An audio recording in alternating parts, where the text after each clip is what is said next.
What is going on, everybody? Welcome to the 10-minute drill as me and Jeff Burkus here are about ready to take you through our preview of Chicago Bears versus Washington Commanders. Now, Jeff, I know you said you were going to do this over the phone, but I do want you to show your picture off for just a moment so people can see why you're not on camera right now. Yeah, well, I can't get my earbuds to work, loud enough to hear Rob. So I'll turn on the camera here for a second.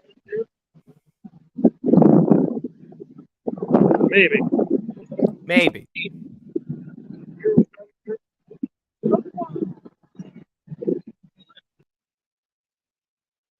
And with that, we've lost him. So there you go. I'm sure he'll rejoin here pretty soon. But Jeff's at Soldier Field, if that wasn't clear. Streaming from Soldier Field, not an easy task. See, here we go. Now he's back. There it is. Look at that. Hey, Julie, how you doing? Good. Perfect. Jeff, all right, so can you hear me now? Let's do it. Let's do this thing. Put 10 minutes on the clock. 3, 2, 1. What's going on, everybody, and welcome back to the 10-minute drill, the latest Chicago Bears hard-hitting preview, as we're going to take you through everything you need to know about Bears versus Commanders literally moments before the game. Now, let's start off with when the Bears have the ball. So, when the Bears have the ball at this point, and let me see if I can get my backgrounds that Jeff sent me set and ready. So, we go. Oh, yeah. Oh, this is great, Jeff. You did a great job with these. But so, Thanks, man. anyways, I wish I could see it. I know. So when the Bears have the ball, we are going. Let me see if I can stack this. You know what? We're just going to leave it like this. When the Bears have the ball, they're going to be going up against a Ron Rivera defense that's not unlike their own defense and similar to Lovey 2's cover 2, if a smidgen different. The main thing to note here isn't a big schematic difference between Lovey and who plays a lot more Tampa 2 than Ron Rivera, who plays a little bit more just straight up cover 2. But really the big thing that you're going to notice in this game is that Washington's defensive line stands out, whereas Houston and frankly even Chicago's is, definitely not the strength of their team. In fact, some of the worst pass rushing units in the NFL to this point, with guys like Montez Sweat, Jonathan Allen, and plenty of other Deron Payne on the defensive line. We don't even have to mention Chase Young, and yet we are still talking about a high pressure unit that's going to put a lot of strain on a Chicago Bears offensive line that has been problems lately. Now, if the Bears can get the ball out, say they stay in empty or something like that, and they distribute the ball quickly, their receivers, who aren't necessarily the greatest receivers in the NFL, are going up against a secondary unit that leaves a lot to be desired. And Jeff, that's putting it lightly. So while the scheme is fairly standard, cover 2, a little bit of Tampa 2, not really a ton of blitzing, it's that high pressure look that's going to transcend the Commanders' scheme a bit and going to make this one about survival for Justin Fields. But if he can get that ball out, his receivers should be able to do damage on the second level. What are you seeing statistically? Yeah, Robert, the number one is what I have in the stat tonight. The Washington Commanders have only taken the ball away one time, so this defense is dead last in the league in terms of forcing turnovers. So that bodes well for this offensive unit, who's been okay at taking care of the ball. But time for them to have a clean sheet and put some points on the board. Absolutely. Now, obviously, Jeff, people come here to hear about matchups. So you go first. You've got home field advantage. So who's your matchup of the week? All right, man, I put the 2 stars in the defensive line in the middle there. Deron Payne and Jonathan Allen. You can see them on the graphic. They are very good football players, highly drafted prospects that are making good in the NFL. They are going to be a handful for this interior offensive line. Tevin Jenkins, Lucas Patrick, Shea Mustafer. They want to throw Olin Kreutz back in there. It would be a handful. These guys are good football players. So, running the ball up the middle going to be a problem, but not the greatest pass rushers maybe, but still you got to worry about the pocket collapsing a little bit with these guys. given the problems in the interior. So I'm really focusing on the interior offensive line. Well, you took my matchup, so I'll go ahead and pivot.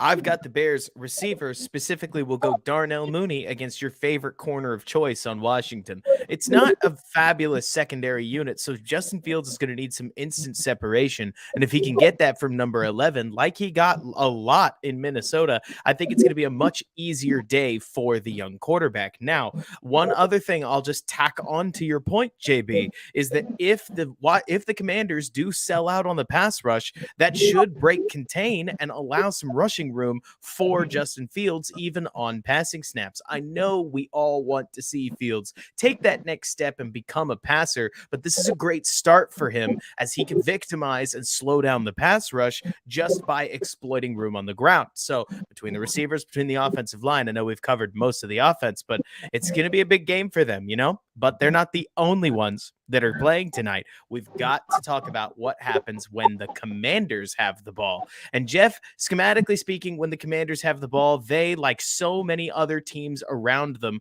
are running a ground and pound offense, a lot of under center, very Shanahan light, just like what a lot of the Bears are doing, so that they can try to protect Carson Wentz and allow him to do damage with digs over the middle, the occasional post, keeping the ball outside, and just generally trying not to let Carson Wentz lose you a game. And yet they're 1-4, which is a great reminder of, well, even when you try not to let Carson Wentz lose you a game, he will find a way to lose it for you anyways. Now, dunking aside, Carson Wentz is surprisingly good on Thursdays because, schematically speaking, Jeff, the most interesting piece of this game is that each team loses 3 days worth of installs where they can install scouting-based packages to go against the other team. You're going to see a pretty vanilla game plan by each side as they're coming off of short rest and barely get guys in any installs before they play. Apparently, in the past, that has favored Carson Wentz. I'm going to be very interested to see how he performs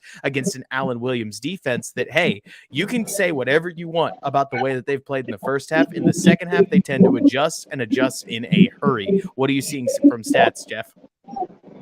All right, brother. I didn't have a good stat for this side of the ball, so I went with 1-4 against the spread. The Commanders are 1-4 against the spread, which means that in general, the books have thought that they're going to be a little better than they actually perform. This game is set up to be a pick-up on some books, or the Bears has a -1, meaning they got a 1-point edge according to the books. And so I think that Bears fans should feel pretty confident that this team's actually better than the. There he goes again, but I have a feeling we know what he was about to say. So we'll go ahead and pause the clock and we'll get back to him later. I'm with a lot of you guys. I think Fields should have a pretty solid game today. I mean, the game, I wouldn't call it tailor-made for him. The Vikings game was largely tailor-made for him, but he should have his opportunity. And I mean, come on. We all want quarterback to be linear, no matter how often quarterback development isn't linear. And this is another one of those moments where now, a week removed from a pretty solid performance, we want to see that next step forward so that we can look and say, wow, look at him getting so much better. I'm really curious to see how this game goes. And I'm trying not to set my own sights too high. I think that there is a too high that we could set them here where maybe you say to yourself, all right, I want to see 300 yards. I want to see 3 touchdowns. I want to see no picks. But I just want to see, contextually speaking, Fields continue to be a weapon. And now we're out of timeout. Jeff, keep going from where you were. Where was I? You were saying that you expect the Washington Commanders to perform a little bit worse than the books have them because it's a pick'em game. They're 1-4 against the spread, and if that holds, that means that the Bears should have a slight advantage. I think the Bears are a better team, and I think so. I wouldn't worry about the book saying this is a pick'em game. I think the Bears are going to go up and force the Commanders to try to play catch up because that's what they've done in every game to try to close the score. So that's where I think it is. And I'm just going to jump into my matchup, Rob, while you can still hear me. Can anybody cover Terry McLaurin? That's what I want to know tonight. Terry McLaurin's a really good route runner. He's an excellent wide receiver, and I just want to see if they can do better against Terry McLaurin than they did against Justin Jefferson. And I'll take a matchup that you usually take, Jeff, where I want to see Roquan Smith versus their brand new running back, who I believe his name is it Brandon Robinson? But that's on me for none. I think your friend is Brandon. I know friend is Brandon, but anyways, the Commanders' new running back, who incredible story, rookie coming off of 2 gunshot wounds and is now playing in his second game of the year. But all the same, the Bears linebacking core and specifically 58 need to find a way to slow down the Commanders' rushing game so that they can put Carson Wentz in unfavorable passing downs. Situationally speaking, Carson Wentz is a very deadly quarterback when he's not under the gun. You got to put him under the gun so that you can force him into making a mistake. But Jeff, that's obviously not the only team, or the teams aren't on the field aren't the only ones that are going to be doing some winning.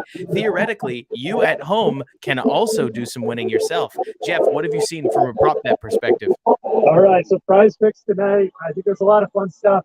It's really windy here. I mean, Windy City is not Windy City for the win, but it's windy tonight. So maybe this will backfire, but Fields over 165.5. We still have a low pass yard total. We got to take advantage of that. I think Mooney's ready to pop over 43.5 and over 3.5 receptions. I'm taking both of those. I'd be a little bit worried about David Montgomery as well, just because of those 2 big defensive linemen in the middle that are playing good football. So I would worry about that prop bet. I might take the under on that. And then they're giving you a Carson Wentz 0.5 interception prop bet. Oh. So take that if you can get it, my friends. Absolutely. I mean, it's funny you mentioned Justin Fields. So now, and in 5 games, if memory serves, Fields is 2-3 versus his own passing spread, and his passing spreads haven't exactly been kind to him. In fact, they've been very, very low. But windy or not, Jeff, you would imagine that if the Bears' offense can be even modestly successful, that Fields would be able to eclipse that 165 mark. It's not a high waterline. Like, there are many, many quarterbacks playing against Washington that have had bad days and still thrown for 220 yards. So even if it's simple things like dump offs, like check downs, like yards after catch on a 3rd and 12 that turns it into a 4th and 8, like things that don't necessarily add up to incredibly successful plays, I have a feeling that windy or not, this could be a good day for Justin Fields. But hey, if the weather gets worse, I could completely see that not hitting. I hear you, man. I can't hear a lot else because it's really loud here. So we're going to have some fun.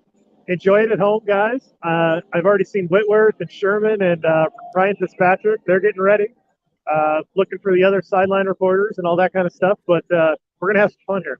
That's awesome. Jeff, you have a great one. Everybody at home, go ahead and get yourself ready. Grab yourself a meal. Grab yourself an adult beverage if you are 21 or older, and have yourself a great evening. This has been a quick and obviously relatively spot up episode of the 10-minute drill. I am so ready to go for this game. Jeff, you have a great one. And folks, we will see you after the game on Bear With Me, Bear Down. And thanks so much for hanging out with us.